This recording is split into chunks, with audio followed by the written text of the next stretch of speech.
Hey guys, welcome to whatever week it is here on the Real DVD Watchers. On Wednesdays or Thursdays, depending on when I upload this, it's me, Tom. And the movie I've chosen to review today is something that I just saw, and I actually really like it. It's from a director that I don't like a lot of his films, but this one was just so unique in the way how it's done. It doesn't feel like one of his typical movies.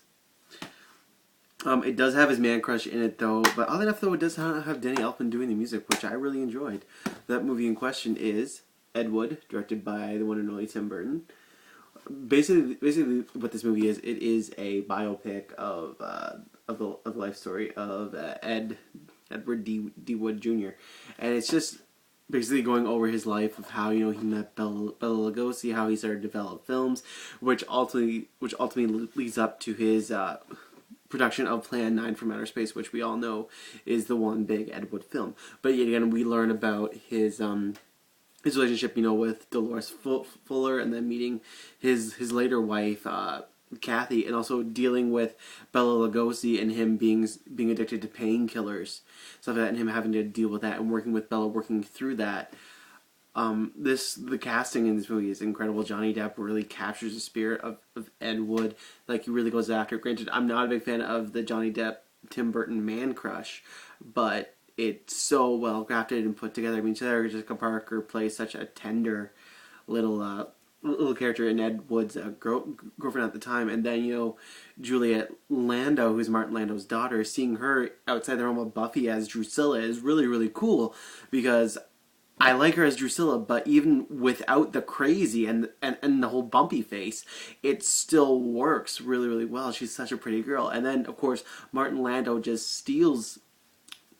So he just steals this movie. Granted, he got the Academy Award for it, but just his portrayal of Bela Lugosi is so hilarious and just so captivating. I mean, when they're sitting around and they're watching, I think it's White Zombie, and Bella starts going like this, and it's just like, gosh, Bella, how do you do that? And Bella's just like, you must be Hungarian. No, sorry, it was like, you must be double jointed and Hungarian. Oh, I just love the way how Martin Lando plays Bela Lugosi. The writing in this is really great, because this wasn't actually written by Tim Burton. Is written by Scott Alexander and Larry Carroll Wiskowski. I don't know, but yeah, I like the fact how Tim Burton really challenged himself in a way, going after something that he didn't write. I mean, normally he does adapt a lot of scripts, but for me, this didn't feel like a typical Tim Burton movie, because this really isn't. It doesn't have like his grand scheme of things. It's all really, really low scale, because again, you're trying to capture almost the guerrilla movie making that Ed Wood did, in a way, if you understand what I'm saying.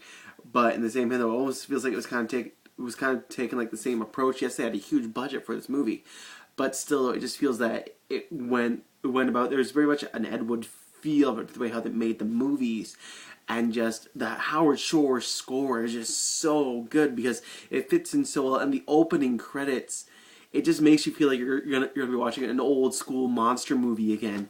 And I just was so captivated by this, because really, what this movie is, it's really good storytelling at the end of the day. I mean, for me, this is the most prolific movie Tim Burton has ever done, in the sense that he really did care about this movie and telling the story of Ed Wood, because a lot of people knew the story of Ed Wood. Hell, I didn't really know the story of Ed Wood until this movie came out, and of course everyone started talking about it. This movie came out like, God, so long ago. Yeah, 1994 apparently.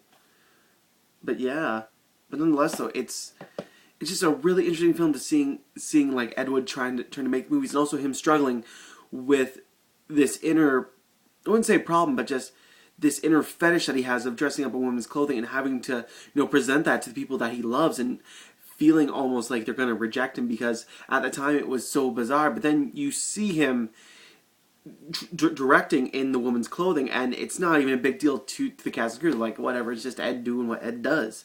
I mean, for me, that's so beautiful to see in that light. But just overall, this movie just has absolutely amazing sets, amazing. They just recaptured everything about the pure Ed Wood I want to use the word feeling, but it's not the right word. Like, it's the first word that comes to mind, but it's not the right one. Just this movie is just absolutely great when you get right down to it. Like, really, it made me really excited about Tim Burton film, and I haven't felt that way in a very long time, not since Big Fish. Really, where I was actually like excited about a Tim Burton film, actually left a movie feeling good about a Tim Burton film. Really, because a lot of his movies are just bullshit. I don't care what the fuck people say. People can love him, but I don't like Tim Burton. But Ed Wood is just a great, great, great movie. At the end of the day, I think mainly is because, you know, for anyone who's ever wanted to make a movie, it really captures the spirit of what you have to go through, and your drive and your need to tell a story, and you're absolutely like, just your overall feeling of your movie's going to be a success, and you want it to be a success, and you will not compromise at the end of the day because of what you learn throughout your trials and tribulations.